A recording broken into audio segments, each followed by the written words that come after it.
तो स्वागत है आप सबका हमारे इस यूट्यूब चैनल में। आज हम लोग कुछ इम्पोर्टेंट परिभाषा के बारे में देखेंगे। जैसा कि एक समानुवृत्तीय गति हो गया। तो एक समानुवृत्तीय गति होता क्या है? एक समान वृत्तीय गति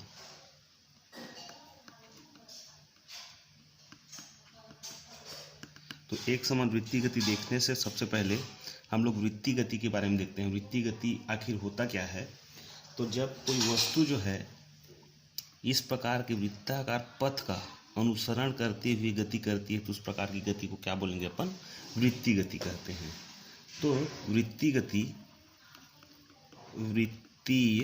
गति तो जब कोई वस्तु वृत्ताकार पथ पर गति करती है, जब कोई वस्तु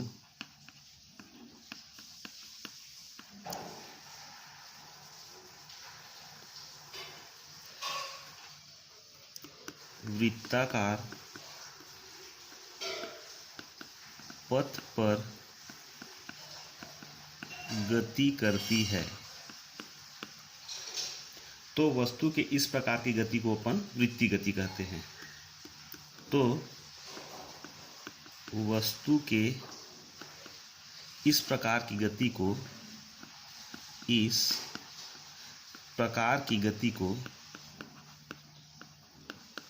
वृत्तीय गति कहते हैं। वृत्तीय गति कहते हैं। तो ये तो हो गया वृत्तीय गति। जब वृत्ताकार पथ का अनुसरण करते हुए जब कोई वस्तु गति करती है तो उसको क्या बोलेंगे? अपन लोग वृत्तीय गति बोलेंगे। अब एक समान वृत्तीय गति मतलब समान समय अंतराल में वस्तु समान दूरी तय करती है और वो अनुसरण कर रही है एक वृत्ताकार पथ का, तो उस प्रकार की गति को क्या बोलेंगे? अपन एक समान वृत्तीय गति। या इसको ऐसा भी लिख सकते हैं, एक समान वृत्तीय गति जो होता है एक समान वृत्तीय गति। तो यदि कोई वस्तु एक समान चाल से वृत्तीय गति करती है, यदि कोई वस्तु एक समान चाल से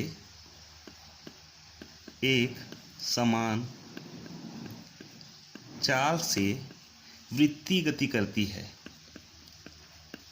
वृत्तीय गति करती है। एक समान चाल मतलब समान समय अंतराल में जब वस्तु समान दूरी तय करती है तो उस प्रकार के चाल को क्या बोलेंगे? एक समान चाल कहते हैं।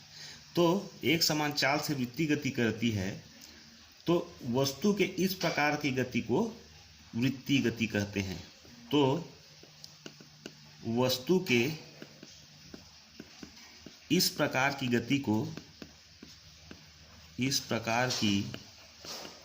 गति को एक समान वृत्तीय गति कहते हैं। एक समान वृत्तीय गति कहते हैं। तो एक समान वृत्तीय गति के उदाहरण क्या है? तो सबसे पहला उदाहरण है सीलिंग फैन में किसी बिंदु की गति। सीलिंग फैन में किसी बिंदु की गति। अब सीलिंग फैन में कोई वस्तु बिंदु कैसे गति करती है? तो मान लो सीलिंग फैन चल रहा है, सीलिंग फैन मान लो ये ऐसा है सीलिंग फैन। अब यहाँ पे ये बिंदु स्थित है और ये गति कर रही है, वृत्तीय गति कर रही है, तो इस प्रकार की गति को क्या बोलेंगे? अपन एक समान वृत्तीय गति कहेंगे। दूसरा, साइकिल के पहिए में किसी बिंदु की गति। तो साइकिल के पहिए में किसी बिंदु की गति। साइकिल का पहिया यहाँ पे बिंदु ये स्थित है। जब साइकिल चलेगी तो जो चक्के के साथ, साइकिल के चक्के के साथ बिंदु भी गति करेगी। तो इस प्रकार की गति को भी क्या बोलेंगे? अपन एक समान वृत्तीय गति। तीसरा उदाहरण, ग्रह की गति, ग्रह की गति। अब ग्रह जो है वो सूर्य के चारों ओर वृत्ताकार पथ पर गति करती है। ये सूर्य है, सूर्य के चारों ओर ये ग्रह क्या कर रही है, परिक्रमा कर रही है। तो इस प्रकार की गति को, ग्रह के इस प्रकार की गति को क्या बोलेंगे अपन, एक समान वृत्तीय गति। अब दूसरा देखते हैं अपन आवर्तकाल के बारे में। तो दूसरा है आवर्तकाल, आवर्तकाल। अब आवर्तकाल को कैपिटल टी से प्रदर्शित किया जाता है।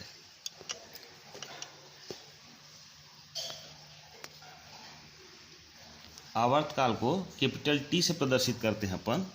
अब ये आवर्तकाल होता क्या है, तो यदि कोई वस्तु वृत्तीय गति करती है, यदि कोई वस्तु वृत्तीय गति करती है,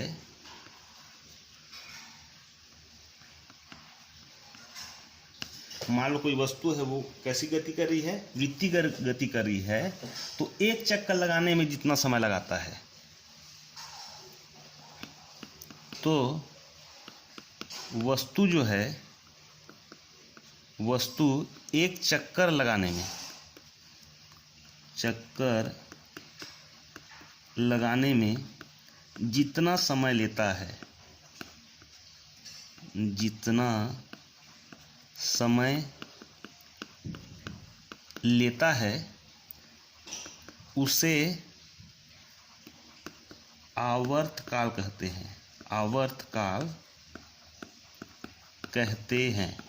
अब आवर्तकाल को किससे प्रदर्शित किया जाता है, तो आवर्तकाल को कैपिटल टी से प्रदर्शित किया जाता है। अंग्रेजी के बड़े अक्षर टी से आवर्तकाल को प्रदर्शित किया जाता है। अब ये आवर्तकाल है, इसका एसआई मात्रक जो होता है, एसआई मात्रक वो होता है सेकेंड को, सेकेंड। एक समय, अब समय ले रहा है, चक्कर लगाने में क्या ले रहा है, वो समय ले रहा है, तो उसका एसआई मात्रक क्या होगा, सेकेंड होगा। अब इसका विमी सूत्र अपन देखें, विमी सूत्र अगर देखें अपन, तो इसमें द्रव्यमान नहीं है, न तो लंबाई है तो क्या, सिर्फ समय है t। तो m0L t इसका क्या होगा, विमी सूत्र होगा। अब देखते हैं अपन आवृत्ति के बारे में। तीसरा जो परिभाषा है वो है आवृत्ति। अब आवृत्ति को हम लोग प्रदर्शित करते हैं न्यू, न्यू से प्रदर्शित करते हैं, इसको न्यू बोलते हैं। तो जब कोई वस्तु वृत्तीय गति करती है,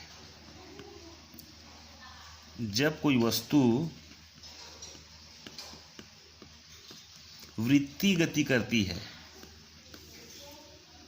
वृत्तीय गति करती है तथा वह एक सेकंड में जितना चक्कर लगा लेती है, तथा वह एक सेकंड में जितना चक्कर लगा लेती है, जितना चक्कर लगा लेती है, उसे अपन क्या बोलते हैं, आवृत्ति बोलते हैं। और उसको प्रदर्शित किससे किया जाता है, तो न्यू से उसको प्रदर्शित किया जाता है। एक सेकंड में जितना चक्कर लगाती है, तो उसे, उस वस्तु का आवृत्ति कहते हैं। आवृत्ति, इसको प्रदर्शित किससे किया जाता है, तो न्यू से इसको प्रदर्शित किया जाता है। अब यहाँ पे इसका एसआई मात्रक जो होता है, एसआई मात्रक वो होता है HZ, जिसको क्या बोलते हैं अपन, हर्ट्ज, हर्ट्ज बोलते हैं HZ। इसका विमी सूत्र जो होता है, विमी सूत्र वो होता है m0L t-1। अब ये t-1 क्यों होता है, तो ये t जो आवर्तकाल निकाले थे, आवर्तकाल को किससे प्रदर्शित किया जाता है, t से प्रदर्शित किया जाता है। तो तो ये आवर्त काल का व्युत्क्रम होता है, इस नाम से ये t-1 होता है। तो t-1 क्यों? तो ये आवर्त काल का व्युत्क्रम होता है।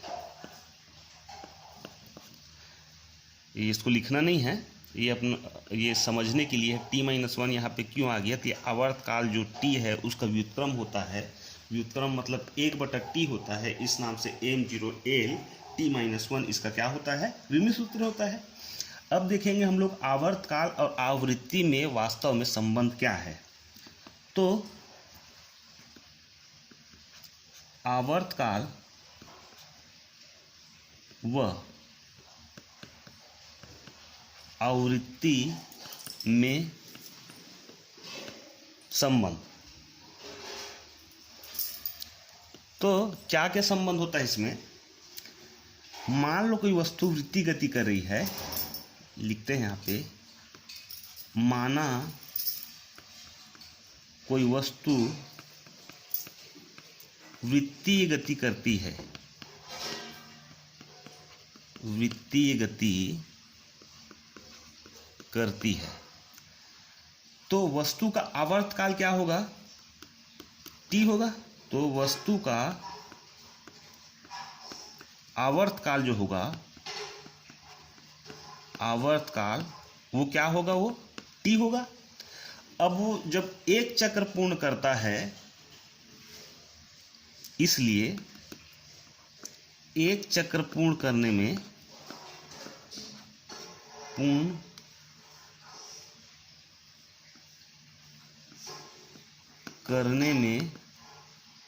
या एक चक्र जब पूर्ण करता है तो वो 1/t चक्र पूर्ण करता है 1 सेकेंड में। या इसको ऐसा लिख लो, इस लाइन काट देना। 1 सेकेंड में वस्तु, 1 सेकेंड में वस्तु जो है वो 1/t चक्र घूम जाता है। 1 सेकेंड में 1/t चक्र घूम रहा है। अब आवृत्ति का जो परिभाषा होता है, आवृत्ति का परिभाषा तो न्यू बराबर होता है 1/t। इसको दे दीजिए समीकरण नंबर 1। अब ये न्यू है और ये t का गुणनफल 1 होता है, मतलब आवृत्ति गुणित आवर्त काल बराबर क्या होगा, 1 होगा। यही आवृत्ति और आवर्त काल में संबंध को प्रदर्शित करता है। आवृत्ति और आवर्त काल का गुणनफल 1 के बराबर होता है। अब देखेंगे इसी में कोणीय विस्थापन। तो तीसरा जो अपना परिभाषा है वो है कोणीय विस्थापन। कोणीय विस्थापन। अब ये कोणीय विस्थापन जो होता है उसको प्रदर्शित करते हैं अपन थीटा से। थीटा, तो मान लो कोई वस्तु, अब इसको परिभाषा अपन देखें तो इसको ऐसे परिभाषित कर सकते हैं, वृत्तीय गति करने वाला कण, ये वृत्तीय गति करने वाला कोई कण है, तो दिए गए समय अंतराल में, मान लो t समय दे रहा है, तो वृत्ताकार पथ पर, ये केंद्र वो है, जितना कोण घूम जाता है विस्थापन हो जाता है उसमें डेल s, मतलब यहाँ से यहाँ वो घूम गई, तो जितना घूमता है वही क्या कहलाता है, उसका कोणीय विस्थापन थीटा। तो इसको लिखेंगे कैसे, वृत्तीय गति करने वाला कण, वृत्तीय गति करने वाला कण दिए गए समय अंतराल में, दिए गए समय अंतराल में जितना कोण घूम जाता है, जितना कोण घूम जाता है वह उस कण का कोणीय विस्थापन कहलाता है। वह उस कण का कोणीय विस्थापन थीटा कहलाता है। अब इसको डिटेल रूप में अपन समझे, जैसे समझ में नहीं आया होगा तो आगे इसको विस्तार से समझते हैं, देखते हैं। मान लो कोई वस्तु ए है, माना कोई वस्तु जो है ए है, ये वृत्ताकार पथ है। इस वृत्ताकार पथ में यहाँ पे कोई वस्तु है ए, या कोई कण है ए, यहाँ पर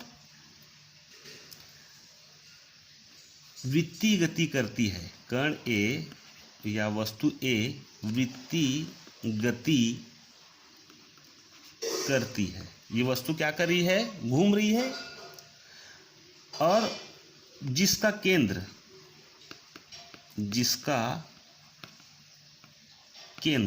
अब वृत्तीय गति कर रही थी, इसका केंद्र यहाँ पे होगा। केंद्र क्या है? ओ है, तथा यहाँ पे त्रिज्या भी होगा। यहाँ पे उसका त्रिज्या जो है वो आर के बराबर है, छोटे आर के बराबर है। तो उसमें रेखीय विस्थापन होता है। तो दिए गए समय अंतराल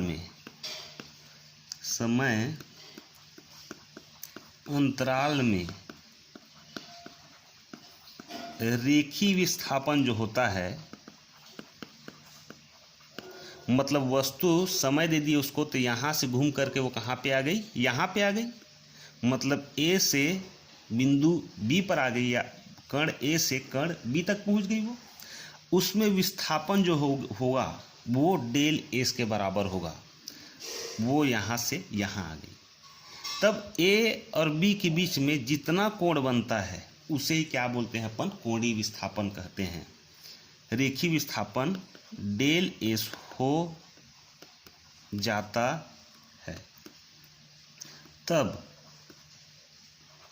बिंदु ए और बी के मध्य बनने वाला जो कोण होता है, बनने वाला कोण जो होता है थीटा, ये क्या कहलाता है? ये कोणीय विस्थापन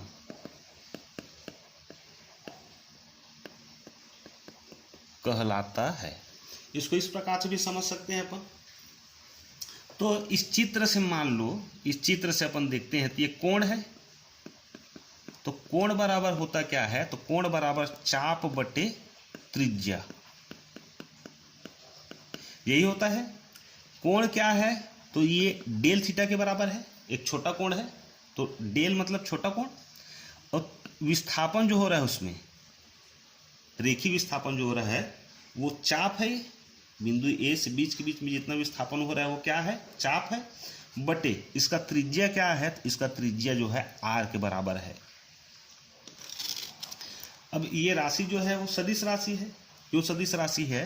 क्योंकि यहाँ पे विस्थापन हो रहा है, तो विस्थापन एक सदिश राशि है, तो ये कोणीय विस्थापन भी क्या होगा? एक सदिश राशि होगा। तो यहाँ पे ये डेल थीटा इंटू आर कर दे तो किसके बराबर हो जाता है? ये डेल एस के बराबर हो जाता है, या डेल एस बराबर डेल थीटा गुणा आर। तो ये डेल थीटा क्या है? तो ये रेखीय विस्थापन है डेल एस। डेल थीटा क्या है? तो ये कोणीय विस्थापन है और उसका त्रिज्या। मतलब रेखीय विस्थापन जो होता है कोणीय विस्थापन और त्रिज्या के गुणनफल के क्या होता है? बराबर होता है। तो इसमें संबंध प्रदर्शित करें दोनों के बीच में, क्या संबंध होता है वास्तव में? तो संबंध जो होता है, तो रेखीय विस्थापन बराबर कोणीय विस्थापन, कोणीय विस्थापन गुणित त्रिज्या के बराबर होता है। त्रिज्या यहाँ पे छोटा आर है, ये क्या है, तो ये डेल थीटा है, ये क्या है, तो डेल एस है।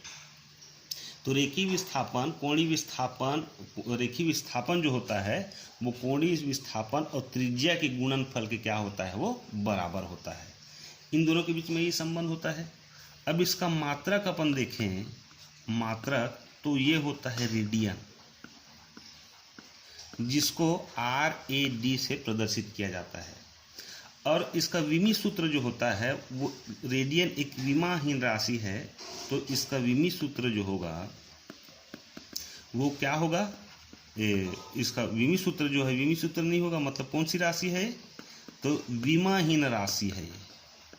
अब विमाहीन राशि क्यों है, तो ये जो है विस्थापन बराबर होता है, विस्थापन डेल मीटर से बटा त्रिज्या को भी किससे नापते हैं अपन, मीटर से नापते हैं। मतलब ये डेल एस अपॉन क्या था, एम था। तो ये क्या है, लंबाई को प्रदर्शित कर रहा है, एम को प्रदर्शित कर रहा है। नीचे में क्या, त्रिज्या किसको प्रदर्शित कर रहा है, त्रिज्या भी लंबाई को प्रदर्शित कर रहा है। दोनों कैंसिल हो जाता है इस नाप से, इसका विमाहीन ये राशि है ये। अब आगे देखते हैं अपन कोणीय वेग के बारे में। तो कोणीय वेग को ओमेगा से प्रदर्शित करते हैं अपन। तो आता है कोणीय वेग ओमेगा। कोणीय वेग ओमेगा मतलब जब कोई वस्तु वृत्तीय गति करती है, एकांक समय में वृत्त पर जितना कोण अंतरित करता है उसे कोणीय वेग कहते हैं। तो जब कोई वस्तु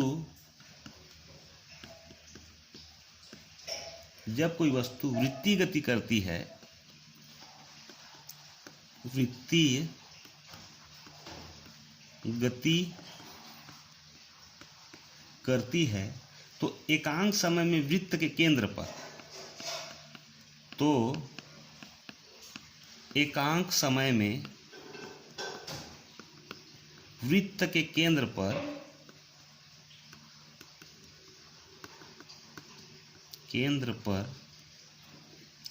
जितना कोण आंतरित करता है, केंद्र पर जितना कोण आंतरित करता है उसे हम लोग क्या कहते हैं, कोणीय वेग ओमेगा कहते हैं। उसे कोणीय वेग ओमेगा कहते हैं।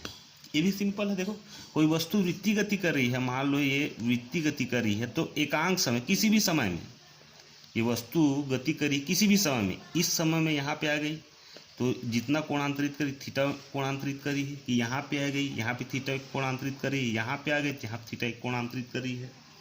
तो किसी भी समय में वृत्त के केंद्र पर जितना कोणांतरित करती है उसको क्या बोलते हैं अपन, कोणीय वेग कहते हैं। या इसको ऐसा भी परिभाषित कर सकते हैं, वृत्तीय गति में कोणीय विस्थापन की दर को कोणीय वेग कहते हैं। या लिख लेना, या वृत्तीय गति में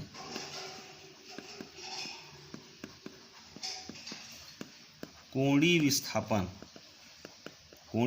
को अपन थीटा से प्रदर्शित करते थे, की दर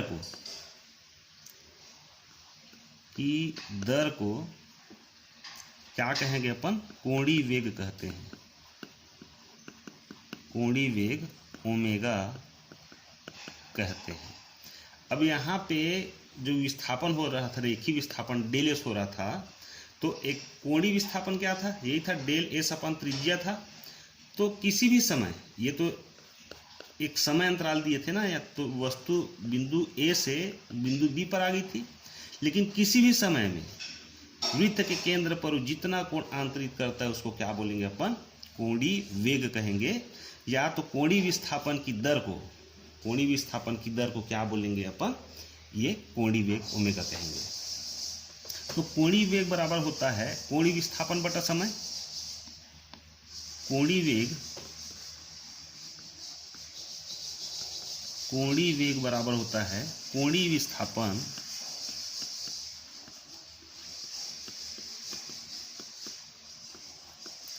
कोणीय विस्थापन बटा समय। इसको अपन क्या बोलते हैं, अपन कोणीय वेग कहते हैं। तो कोणीय वेग जो होता है वो ओमेगा के बराबर होता है, और रेखीय विस्थापन जानते हैं, कोणीय विस्थापन थीटा होता है और समय जो होता है टी होता है। तो इसका एसआई मात्रक थीटा का हम लोग जानते हैं क्या होता है, रेडियन होता है, रेडियन पर सेकेंड होगा, या तो इसको RAD पर सेकेंड लिख सकते हैं, या तो RAD गुणा सेकेंड इनवर्स या एस का इनवर्स लिख सकते हैं। इसको किसी भी प्रकार से लिखा जा सकता है इसका। तो इसका विमी सूत्र जो होता है, विमी सूत्र होता है, तो उसके एसआई मात्रक से अपन विमी सूत्र निकाल सकते हैं। तो ये तो विमाहीन राशि हो गई, यहाँ पे द्रव्यमान है ही नहीं है, लंबाई भी नहीं है तो क्या सिर्फ सेकेंड है, वो भी ऊपर जाके कैसा हो जाएगा, -1 हो जाएगा। तो इसका विमी सूत्र क्या हो जाएगा, m0L0T -1 हो जाएगा। तो मान लो कोई डेल टी समय में, ऐसा मान लो, माना डेल टी समय में कण का कोणीय विस्थापन जो होता है, कण का कोणीय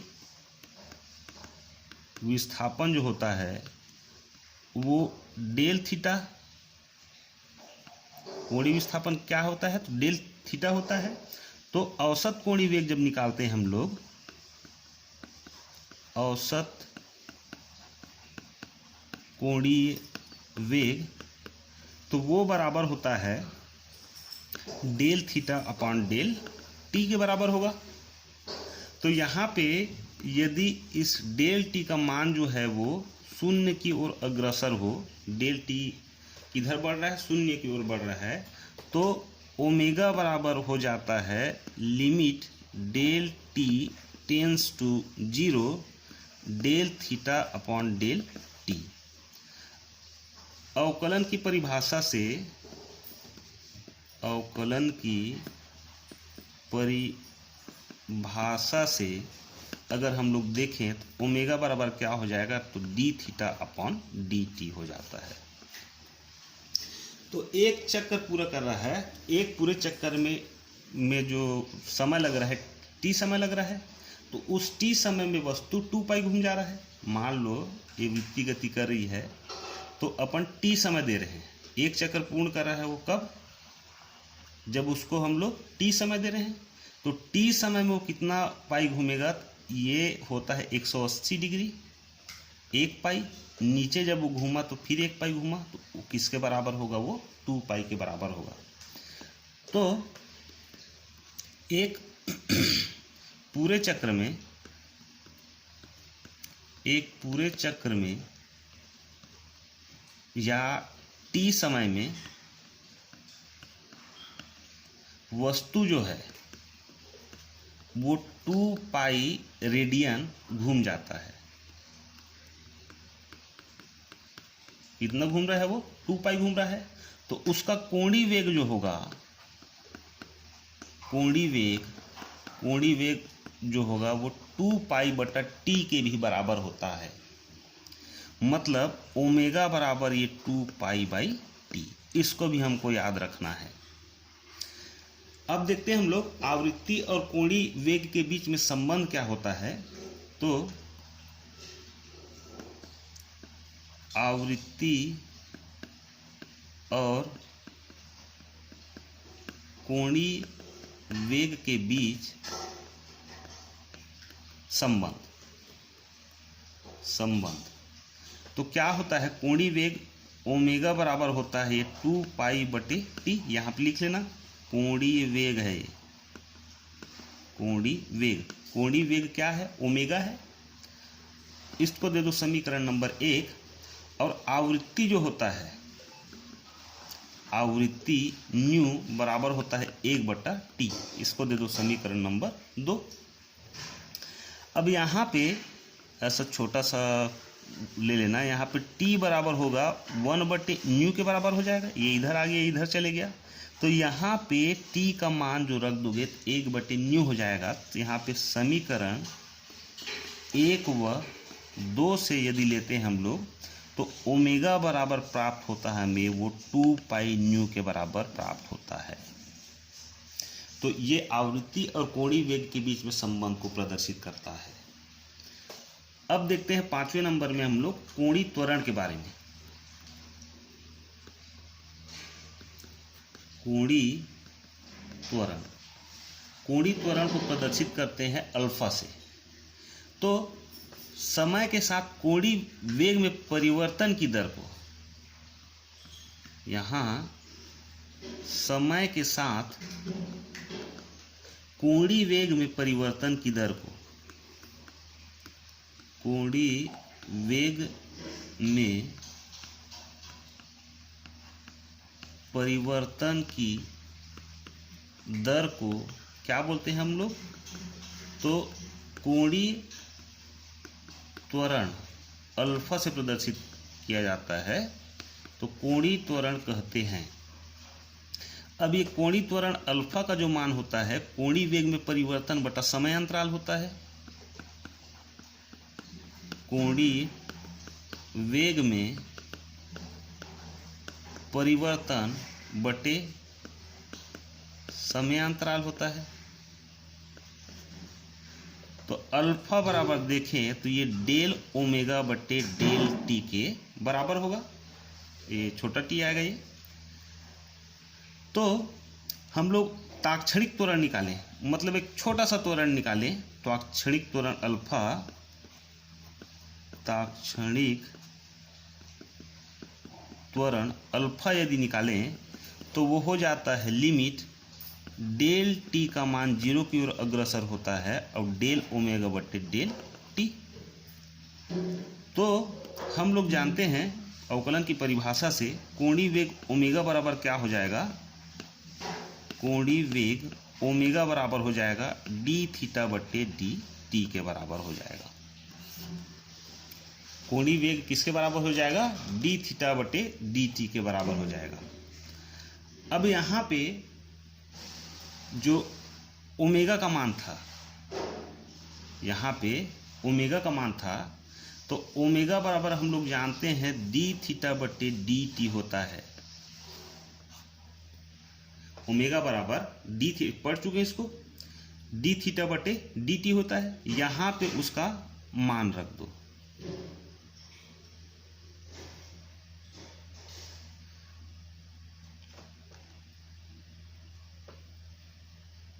डी थीटा बटे डी टी होता है।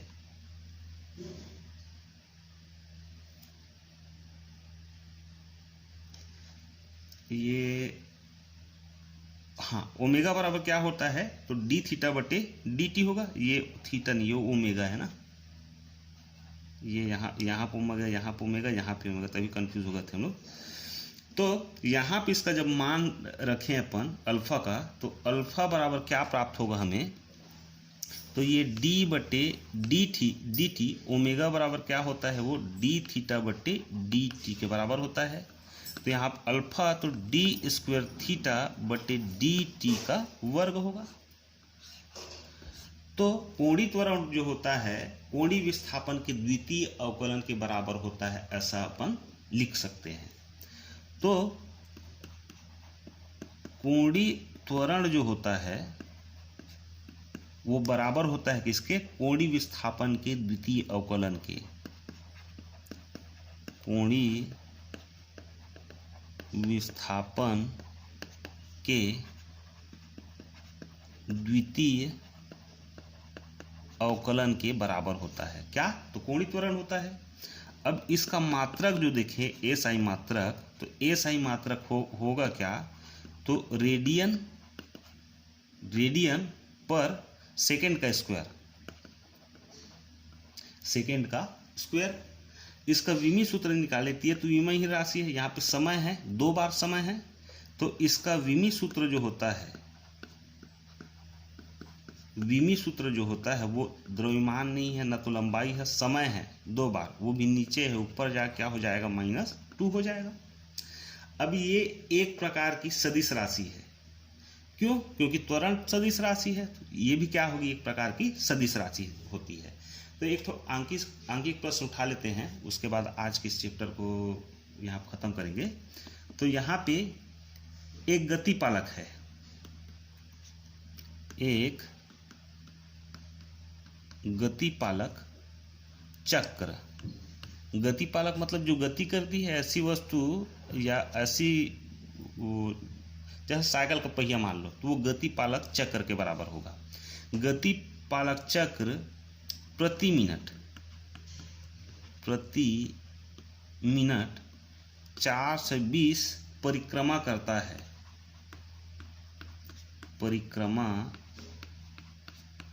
है, तो उसका कोणीय वेग ज्ञात कीजिए। तो उसका कोणीय वेग ज्ञात कीजिए। अब यहाँ पे कोणीय वेग जो होता है ओमेगा बराबर 2 पाई न्यू के बराबर होता है, 2 पाई न्यू के। तो यहाँ पे न्यू बराबर दिया है 420 चक्र पर मिनट दिया है। अब आंकिक प्रश्न जब हम लोग सॉल्व करते हैं तो इसके मात्रक को बदलते हैं एसआई पद्धति के मात्रक में। तो यहाँ पे ये 420 बटा हो जाएगा 60, 6 7 42, तो 7 चक्र पर सेकेंड हो जाएगा ये। तो यहाँ पे न्यू का मान कितना प्राप्त होगा, हमें 7 प्राप्त होगा। तो ओमेगा बराबर ये 2 पाई, तो 2 गुणा पाई का मान होता है 22/7 इंटू ये 7, 7 7 कैंसिल, तो 22 दूनी 44। ओमेगा का मान प्राप्त होगा 44 रेडियन पर सेकेंड। ये इसके बराबर होगा। तो आज के लिए बस इतना ही। बहुत बहुत धन्यवाद।